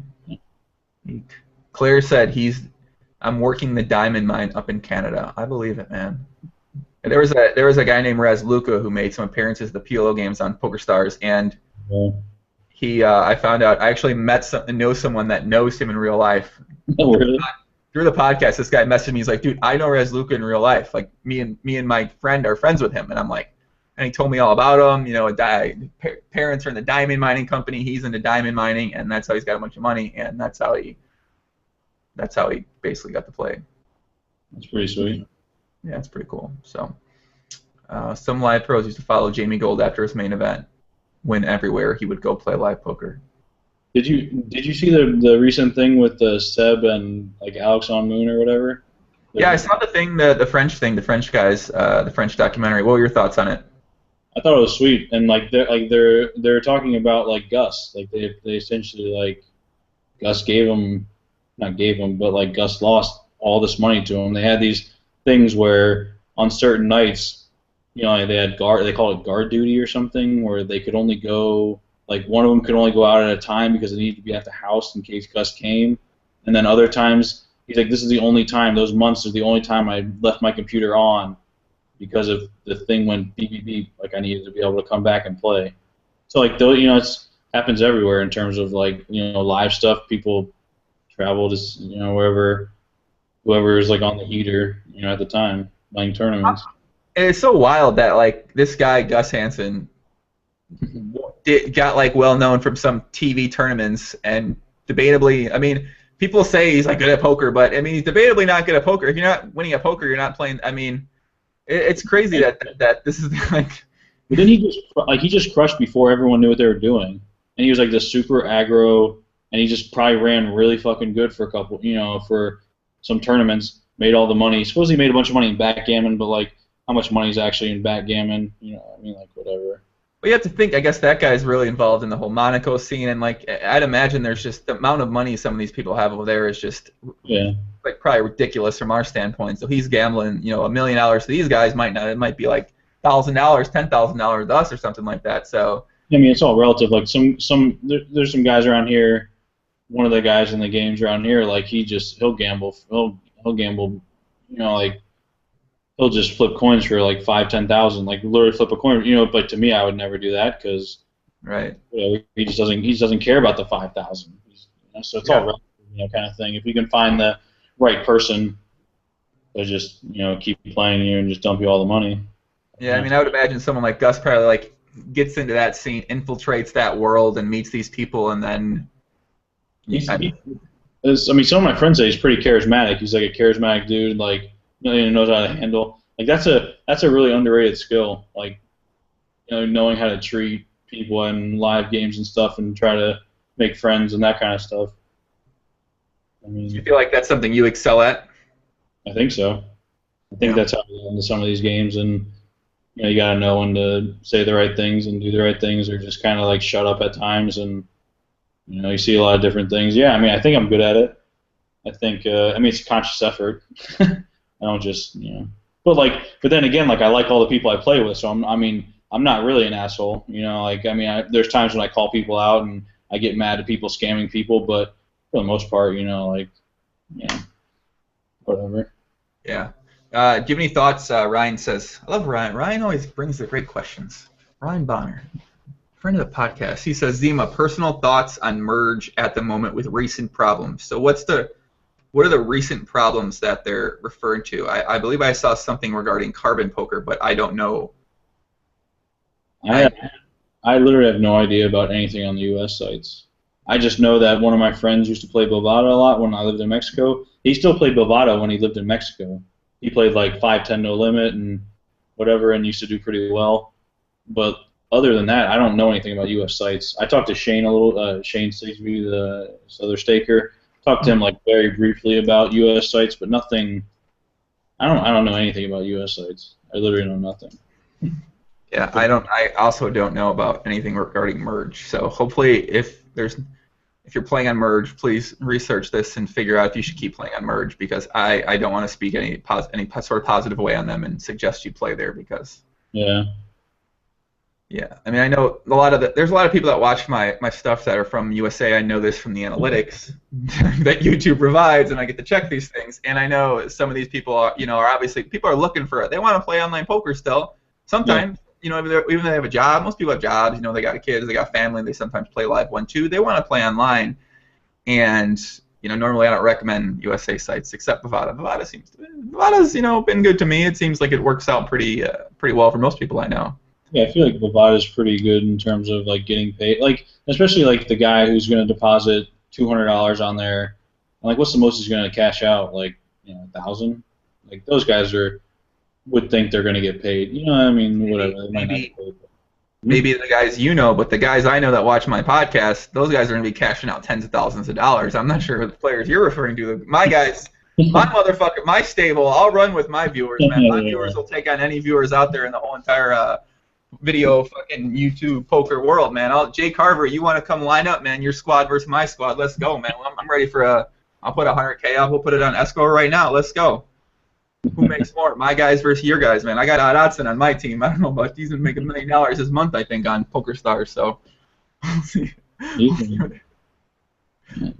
Odd Odson, could he run? No one runs better than Odd Odson, except, that's debatable. East Coast Grinder says, I feel pretty good right now. After all the stuff I learned from the live stream, I finally contribute something useful. East Coast Grinder, you're here all the time. And you're bringing some great comments and questions tonight. I appreciate it, man. Thank you very much. I got a good story that happened today, actually. One of my friends who was around here, who's actually probably watching right now. What's up, Chris? But he plays OFC a lot. He likes Chinese. Open-faced Chinese pineapple. He doesn't really get that much action. Oh, and his name is Chris Hayden on Twitter, so feel free to just bomb him. But he's offering this deal where he'll play me heads up, or anybody, play people heads up. He will pay for the rake, which is $25 a half hour, food. He will tip the dealer, so literally no money coming out of my stack for any of that. And he will give percents back and bonuses. So. You told me about this before. I was like, what are you talking about right now? I couldn't believe what you were saying to me. So he said, so yesterday he played me 50s, 50 a point, and he said he'd give me 20% back if I lost. So if I lost 10,000, he gives me 2,000 back. If I won, he would give me, if I won 10,000, he would give me an extra 2,000. So. Who are these people? I don't understand. Who are these fucking these people? No, this guy is just like he comes from his family's got some money, but like like whatever. He actually grinds his roll up. Like he kind of had like he was a little short on money recently for whatever reason, and he actually just grinded up like 3,000 into like 30,000 in the last like couple weeks. Just grinded it up playing 2-5 no limit and some PLO games and blah blah blah. But he just gets no action around here from anybody. So he was getting frustrated, and he was like, all right, he offered this deal, and I'm pretty sure I'm going to play him every day for the next... Of course you will. Until he gets broke. Oh, my God, dude. Of course you are. I hope nobody's listening. I hope they don't kill your action now, dude. No. He's really dumb, so he's going to keep doing it. I'm pretty sure that's what I'm gonna do all day tomorrow.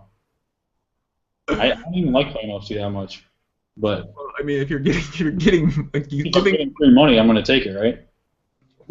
I'm gonna have to get an update on this over the next couple of days from you because I'm. Yeah, that sounds very great. I think you're in a great position, my friend. Yeah. People are asking about GP said. The U.S. sites. Does that include the U.S. sites? I don't have anything to say about the U.S. sites. From all I've heard, good things, positive things, paralegal, everything's going well. So if you're in New Jersey or Nevada, I'd say it's pretty safe to play on those sites. Mm-hmm. My boy Hargobind, who's the biggest 18-year-old, 17-year-old pimp I know, listens to the podcast. He says, I'm writing an essay right now. Thought I'd pop in and get some podcasts run good. He's a high school kid. He's always around girls in his Facebook photos. He teaches me. He tries to tell me high school girl GTO, and I try to listen. GTO. I tried to listen. Someone on Twitter said, "Run it up, Warriors." Just got called out on Join Your One podcast because we had challenged Jason Somerville, Jay Carver, for that challenge. I mean, really, if his viewers don't play poker. I mean, if these guys want to go heads up.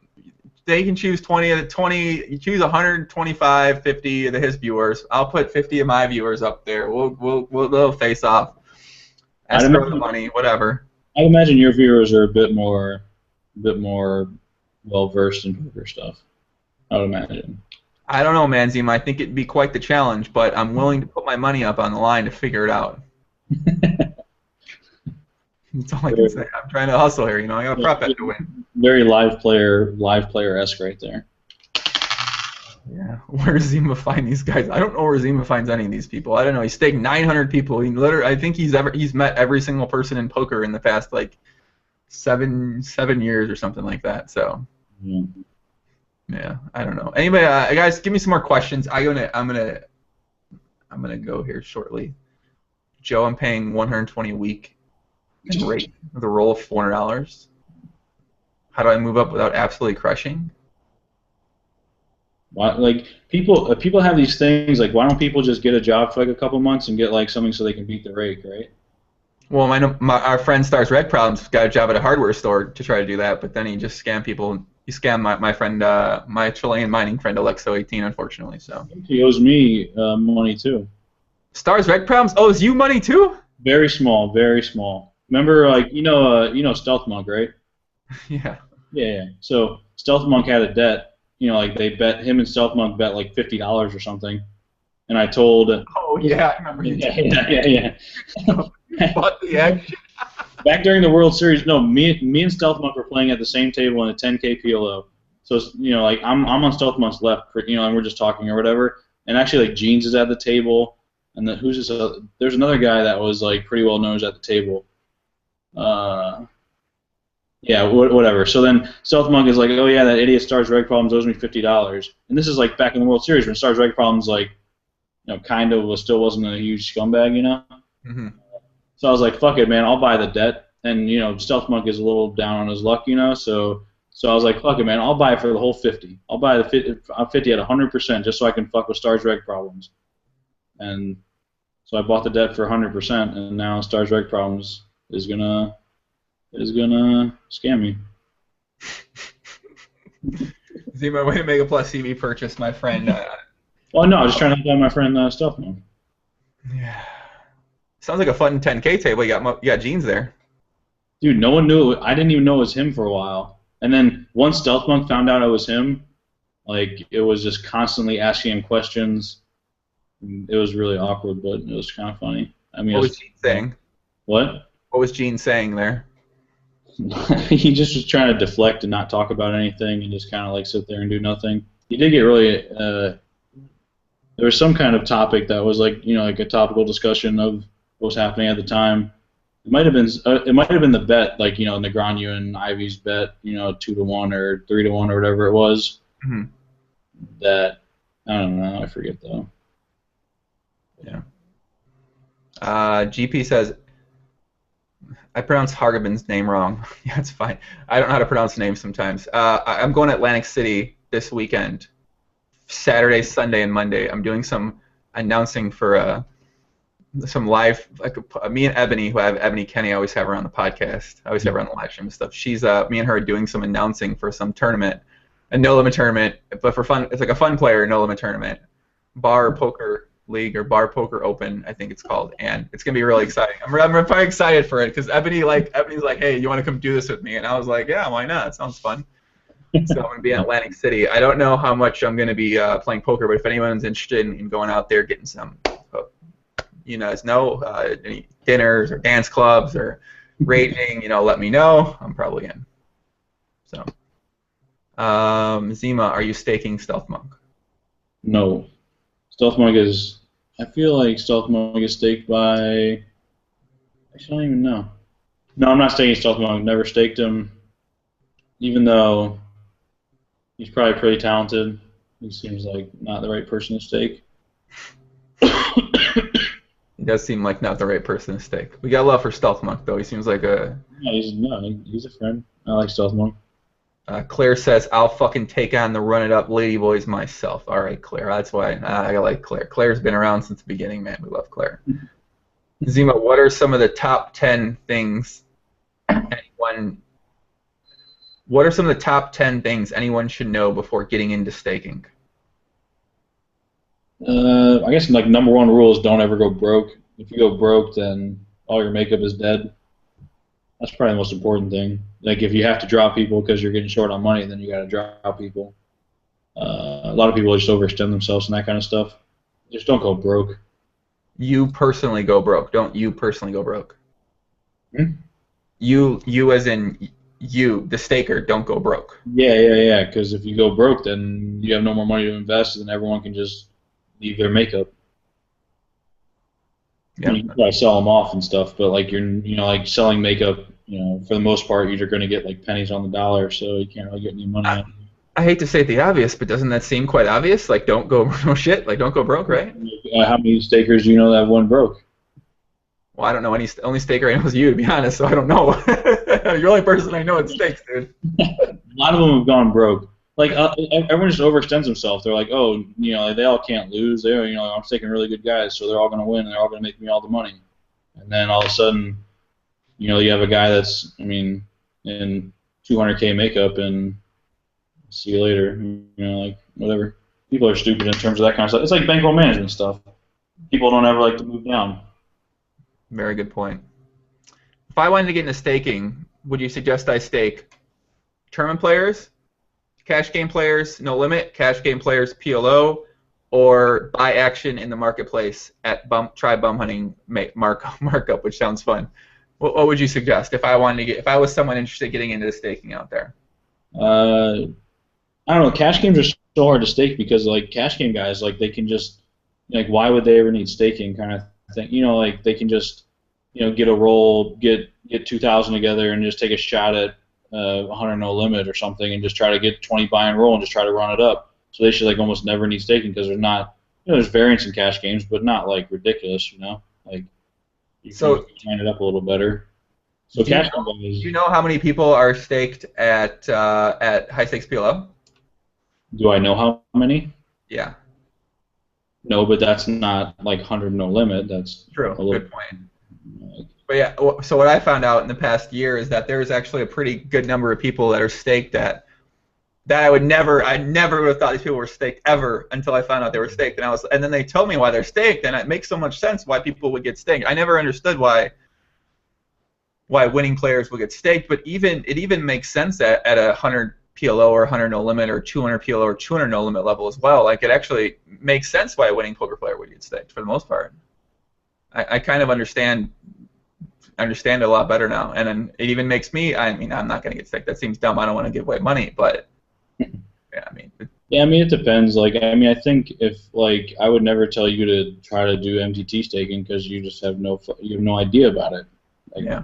You know anything about it, or like the marketplace grinding. You could probably get okay at that kind of stuff, but like you don't know like what the right markup is for someone on like the 265 KO on a Monday. You just don't know, and you don't know like what the right markup for is the Super Tuesday and all these other tournaments that you just have no idea about. So like your marketplace bum hunting would probably be pretty terrible too. Like so, the only thing you should probably someone like you just stake what you know.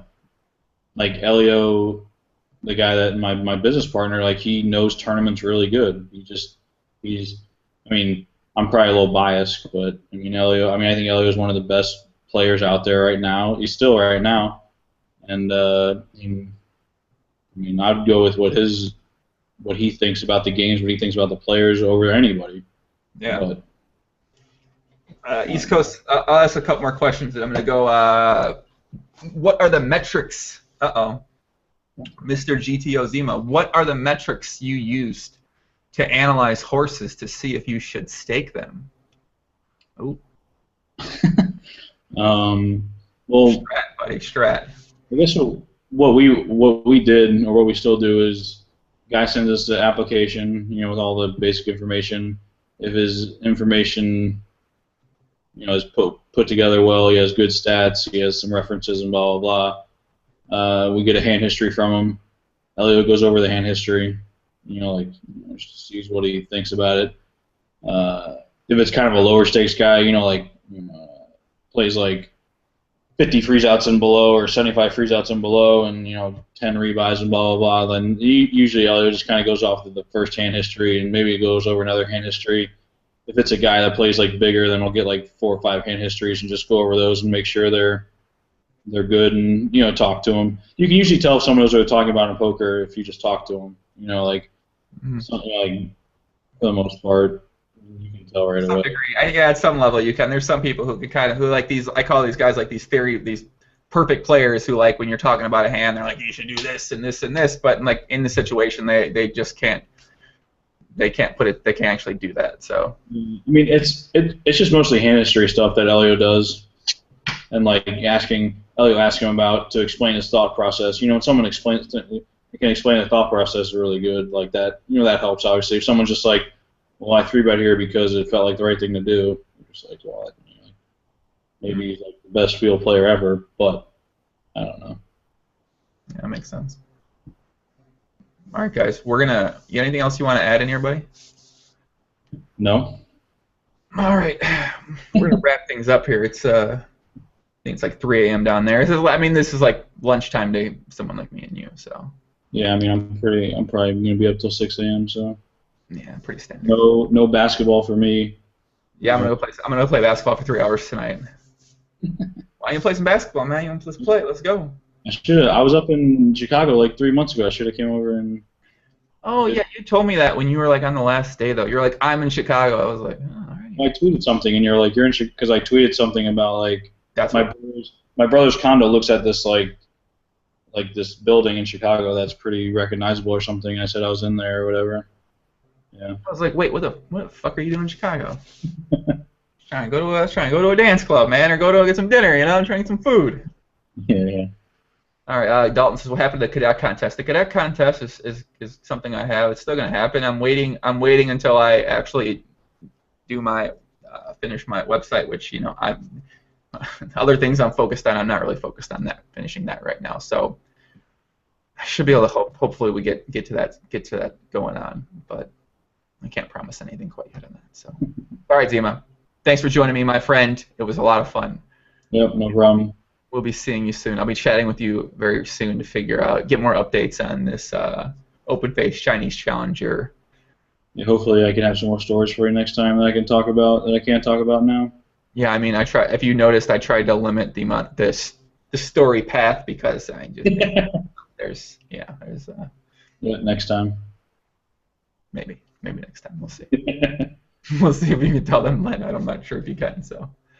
All right, guys. Thanks for tuning in. It's been a lot of fun. We saw some new names. Yeah. For those that are watching later, you want to follow Zima on Twitter at Zima421. Me at JoeIngram1. If you're listening from the Jay Carver stream and you guys think you can honestly you want a shot, get in touch with me. Let me know. And yeah, thanks for the questions, guys. You got some great questions, Ryan and East Coast Grinder. Thank you very much. Zima. Peace out, my friends. Yeah, all right, peace.